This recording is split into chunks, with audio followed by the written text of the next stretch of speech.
नमस्कार दोस्तों, मैं विनायक बहुत बहुत स्वागत करता हूं आपका आज की इस नई वीडियो में। जेट एयरवेज की तरफ से नई जानकारी देने जा रहे हैं। इस वीडियो को पूरा देखिए। उसके पहले अगर आप चैनल पर नया हो, सब्सक्राइब करके बेल आइकन दबा लो ताकि आने वाली कोई भी अपडेट आप हमारे चैनल से मिस ना कर सको।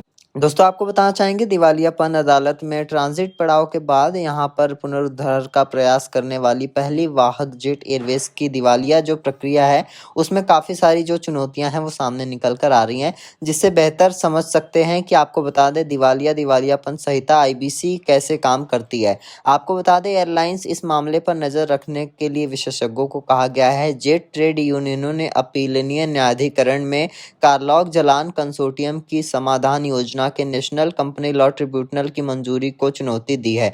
आपको बता दें कर्मचारियों के रोजगार की संभावनाओं और उनके बकायों के अलावा याचिकाओं ने समाधान प्रक्रिया को लताड़ लगाई है। आपको बता दें स्टाफ जिन्होंने मार्च 2019 में अपना अंतिम वेतन प्राप्त किया था, यानी कि 2 साल से अधिक समय तक इंतजार करने के लिए मजबूर किया गया था, उनको अंत में 30 जून को यह जानने के लिए मिला कि जेट 2.0 में 4000 विषम कर्मचारियों में केवल 50 को ही शामिल किया जाएगा। याचिका में कहा गया है कि पूरी समाधान प्रक्रिया के दौरान जेट के तत्कालीन रिजोल्यूशन प्रोफेशनल ने कर्मचारियों को जेट की मूल्यवान संपत्ति बताया है।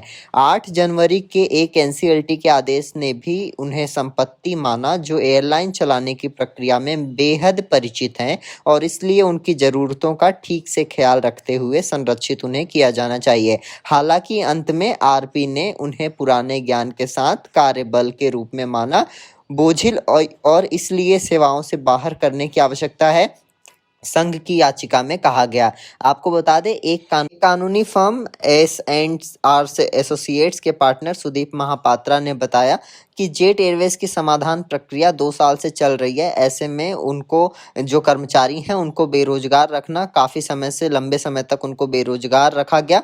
किसी भी आईबीसी मामले के तहत जिनको कर्मचारियों वाली कंपनियां शामिल हैं, प्रक्रिया को तेजी से ट्रैक करने का मतलब प्रक्रिया में उनकी नौकरी की संभावनाओं पर स्पष्टता देना होता है। इसके अलावा सीमेंट या स्टील कंपनियों में विपरीत होता है। एयरलाइन को दिवालिया समाधान प्रक्रिया में कुछ वर्षों तक जीवित रहने के लिए लंबे समय तक सेल्फ जीवित नहीं दिया जा सकता।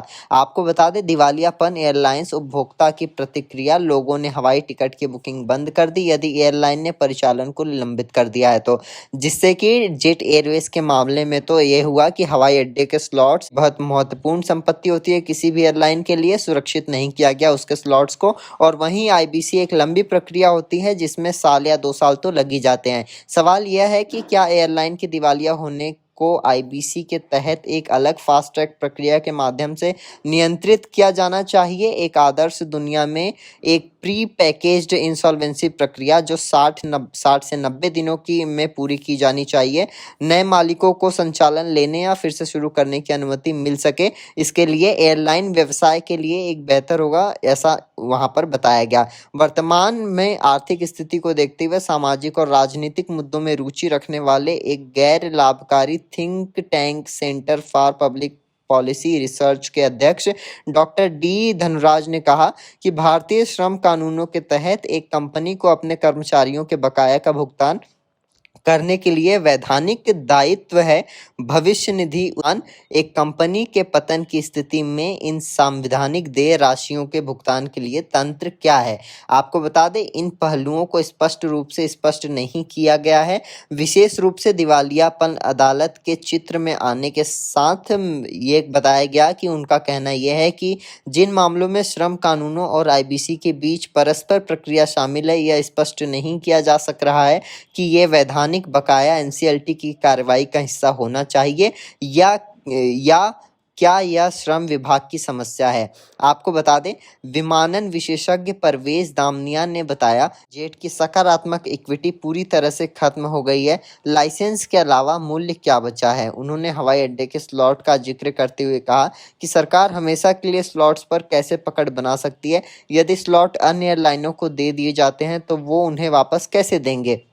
मुझे जेट के पुनरुद्धार की पूरी प्रक्रिया पर भरोसा नहीं है। उन्होंने कहा कि जेट के अधिकांश विमान पट्टे पर देने वाली कंपनियां द्वारा वापस ले लिए गए हैं और भारत में बचे कुछ विमानों के साथ शुरू करना बहुत मुश्किल होगा और महंगा काम होगा, ऐसा उन्होंने बताया।